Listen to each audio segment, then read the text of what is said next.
Hello, welcome back again to our channel, Galagos PH. And today, we are going to... Oh, Taranagi! Sponty trip gel, the car is packed, no looking back, the feeling's right. Let's chase the sun on winding roads, capture all the happy episodes for the Galagos PAH. Exploring till the day is done. Galagos PAH, sharing laughter in the sun. Galagos PAH with Gel and G.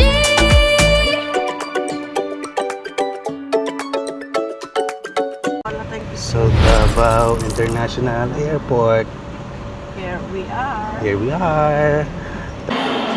So, nandito na tayo ngayon nasa Davao International Airport, bound for Puerto Princesa. So, ito yung ride namin, yung 5J4760 Puerto Princesa. Yung alis namin is 3:25. Tapos yung dating naman namin sa Puerto Princesa is around 5:10 in the afternoon.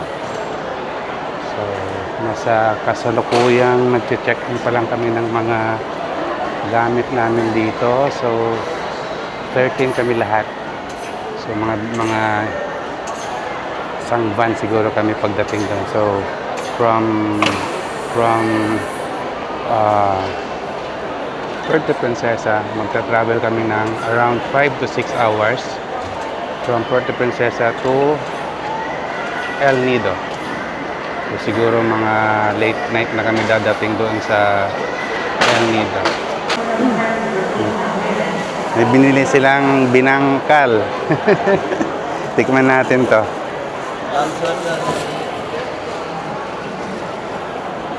Binangkal daw. Sinong may gusto? Mamaya na. Mamaya lang. Binangkal. Sino nagbili? Si Kuya Mike. Binangkal.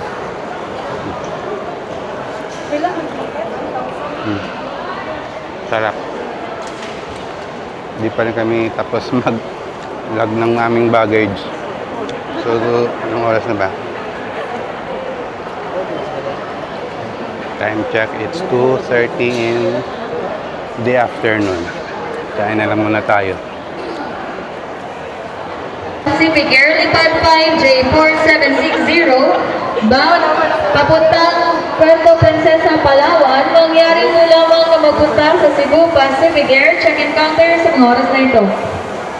Okay guys, time check, it's 2:44 in the afternoon and finally naka-check-in na kami. And nandito pala sa second floor yung departure area. Yan na yung airplane namin sa labas. Hintay na lang natawagin kami for boarding. Life vest from the aircraft constitutes theft. What did we need? What did we leave our car? Time check guys, it's 3:44 in the afternoon and kalilipad lang ng airplane pa bound for Palawan. Which famous roasted pig dish is a culinary icon of Cebu? Is anyone we can't hear in front? Congratulations, your answer is lechon. Guys, may pakonting fun and Congratulations, games. your answer is kimchi. Nanalo Thank ako you very ng much everyone for your pouch. participation. Okay guys, time check, it's 5:04 in the afternoon and kalalapag lang namin dito sa Puerto Princesa Airport.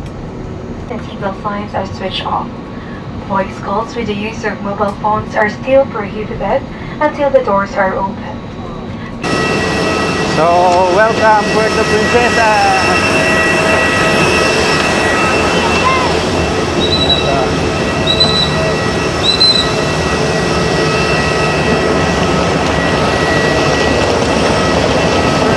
Malaking airport.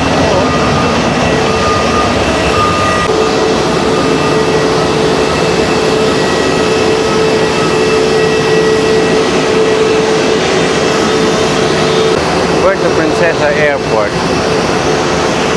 Ganda rin yung design ng airport na to.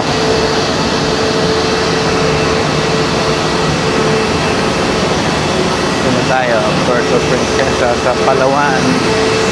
Ganda. Dito na kami sa Puerto Princesa. Ayan. So, hinihintay pa namin yung van namin.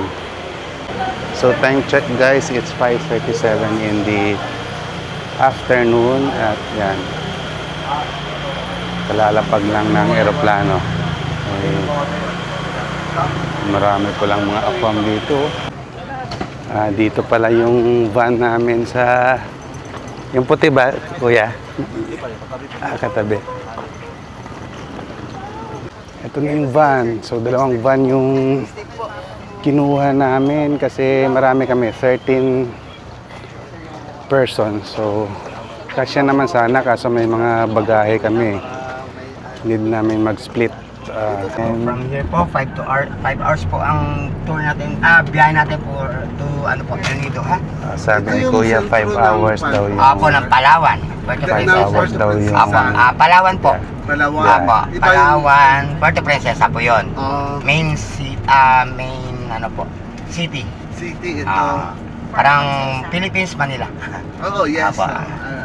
Tapos sir, we have 66 barangays and 23 municipalities. 23 all Palawan. Apo, sa Palawan. Wow, mas Palawan po wag Palawan. Mas malaki ang Kasi yung Palawan po, tao po yun sir ha? Yes. Ang Palawan. Palawan. Palawan. Ano yung Palawan na tao? Yun yung natibo po namin, native namin po. Okay. Palawan. Palawan. Opo. Palawan. Pero pag we speak the place, province, Palawan. Hindi pala yung Palawenyo. Palawenyo po, taga rito po. Taga Palawenyo. Palawenyo. Ganda rin yung Palawan. So, Palawan. yun guys. Bali po yung mayor namin po, hindi na si Hagidorn. Dati po kasi nakakabot siya sa Davao eh. Si Hagedorn pala. Wala na po, namatay na rin po. Ngayon, sino po? Siya Yung vice niya po dati na matagal din, si Byron. Pero last time na rin po ngayon. Ito yung palabas ng airport. Apo. Hindi pa ito yung proper. Nasa left side po yung proper. Madaanan natin, no? Hindi na. Pag kumanan tayo, hindi na po. Okay. Dito tayo by 27. Magbababa din po kayo ng puerto. 7, 8, 9, 10. So, mga 10 o'clock tayo. Darating. Apo. Kaya 6, 7, 8, 9, 10, 11 ma'am. 5 hours. With stopover po kasi. Pero pag dire-diretso po, 4 to 4 and a half po. Ito yung way papuntang El Nido. El Nido po. So ano unang town madaanan bago Ang unang barangay po, municipality town is Rojas. Rojas next. Taytay. Taytay. Ano yung tao? And El Nido. Ante ako kay. Yung kunya. Ayan po dyan yung terminal po namin ma'am ng North and South po. Ganda ng jeep nila dito. Tika po, from Cebu po. Hindi po kami taga Palawan, taga Aklan po kami. Pala. Yan po, namana namin po sa mga taga Cebu. Doon namin po nabili yung mga ulo niyan. Ito lang ang ginawa. So, sabi nga ni Kuya da, yung biyahe raw is around 4 to 5 hours including stopover. Palawan. So, medyo mahaba-haba pang biyahe to. So, more on zigzag roads daw. Kasi hindi daw tayo makapagpatakbo ng mabilis kasi yun nga, yung daan ganyan. Dadaan daw muna ditong Mercury Drug na ibibiling mga kakailangan gamot ng mga kasama naming senior citizens. Okay, so labas na kaya muna ako para makapag-ikot ng konti dito sa Puerto Princesa. Kaya dito man lang. Medyo matraffic din pala rito. Pag ganitong oras. Time check, it's 5:52 ng hapon. So, labasan na ito ng mga estudyante. Wait lang po. Sige po. So, bumili sila doon sa loob ng mga gamot, saka bumili na rin sila ng tubig. So, ikot muna tayo rito sa kanilang main road. Hindi ko alam kung anong kalsada to eh. First time ko dito eh. So, eto. Parang mga motorcycle. Parang kagaya rin sa Aklan. Saka mga 4 wheels. Yung mga public utility vehicle nila, yung parang sa Aklan din, karamihan yung multicab, yun o, yung pula. Biyahing proper, tsaka, ayan, Alta Homes, San Jose. Yan po yung isa. Mahal ng gasolina rito, oh, 92 tsaka 87. Mas mataas pa sa Aklan. Grabe.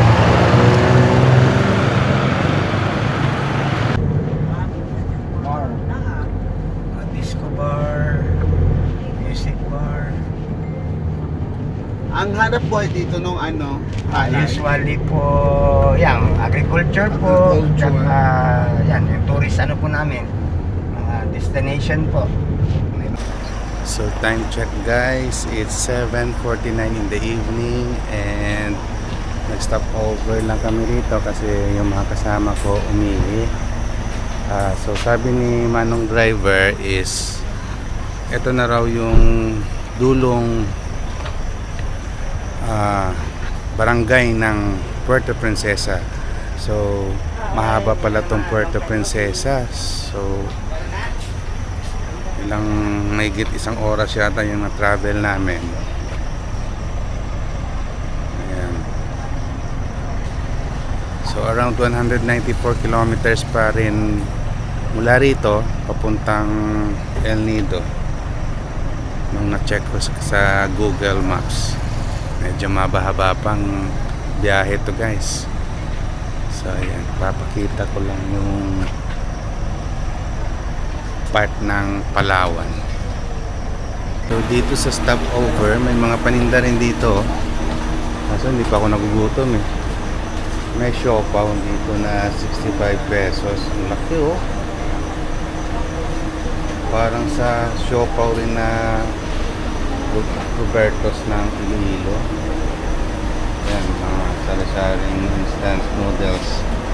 Saka mga chips and nuts. Prito. May mga pang pasalubong eh. Eto.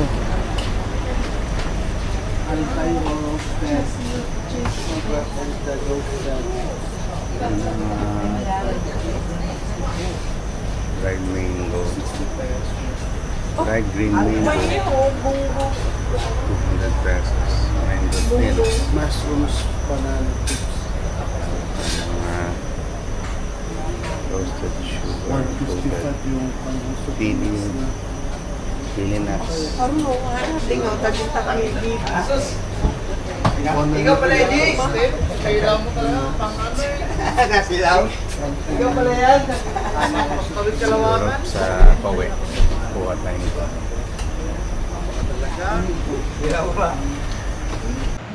So guys, time check, it's 8:07 in the evening at andito kami ngayon sa Rojas, Palawan. So stop over muna for dinner. So etong tawag dito, Femsan Restaurant. Yan o. So maraming mga vans dito na nagsa-stop over. So yan. Yan din. So ikot ko kayo dito sa place na to. Marami pala mga kainan dito. May besties buko pie, special buko pie. Iba-ibang may mga pizza oh. Ulam dito. May mga hopya oh. Palawan special hopyas, pandan saka baboy. Meron din ditong batchoy siguro to. Sabi kasi ni Kuyang driver kanina is itong Rojas daw dito sa Palawan is home ng kasoy. So dito raw makikita yung mga murang mga paninda ng kasoy, iba't ibang produkto. Oo. May mga mango chips, mango tarts. Ayan na sila, namimili na yung mga mga kasama ko ng ganun ng ito, yung mga prices o yung mga cashew roasted split is 130 yung 150 grams. Mura nga. So guys, andito kami ngayon sa labas ng Femsan Restaurant. So, yung mga kasama ko, is nag-order pa naman sila ng makakain namin doon. So, naisipan kong lumabas muna dito and eto nga yung nakita namin, no, dito sa labas ng Femsan Restaurant is itong ano yan, I love Rojas Palawan. Parang signage nila dito, yung parang landmark. At may malaking kasoy dun sa likod. Oh. Ikot ko kay rito. Oh. So, ito yung parang pinaka trademark nila dito. Ang laki ng kasoy. Oh. Oh. Ayan, against the light. Oh. So, ayan. So, may dalawang kasoy dyan. Ano? Nakikita nyo ba guys? Medyo madilim eh. Ayan. Punta ko dito sa may harap. Ayan. Nice. So, bumalik ulit kami rito sa Femsan Restaurant. Ayan natin sisindatingan na yung mga orders namin. Tara, kain muna tayo guys. Katatapos lang namin kumain guys. At napansin namin dito sa loob ng restaurant, may alaga pala silang ano rito, oh. Malaking Burmese python. O yung sawa, oh. Ang haba.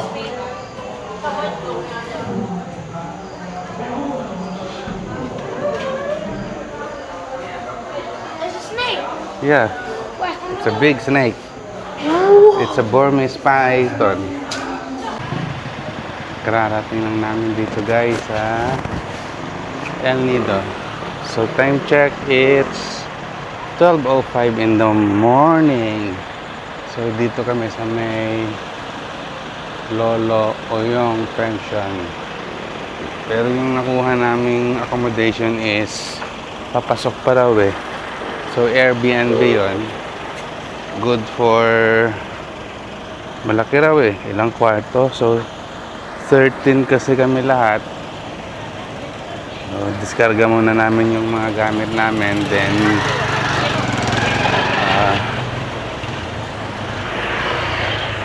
yan, uwi tayo. Ito nga pala yung sinakyan namin, yung Mitsuga Transport.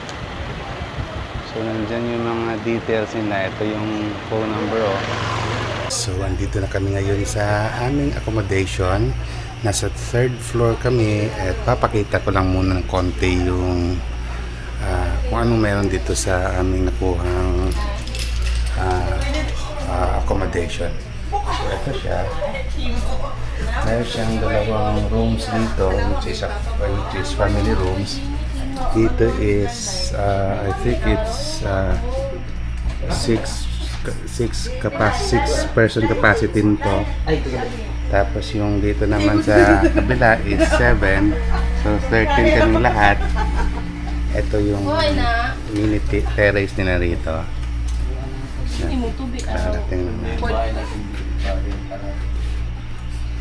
So dito na lang muna siguro magtatapos yung vlog natin for today.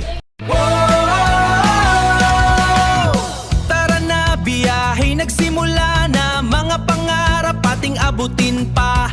With Jel and G, exploring places new. Gala Goals PH, it's me and you.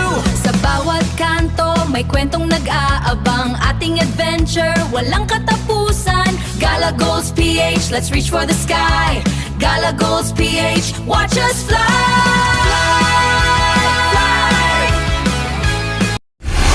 So see you guys and bye.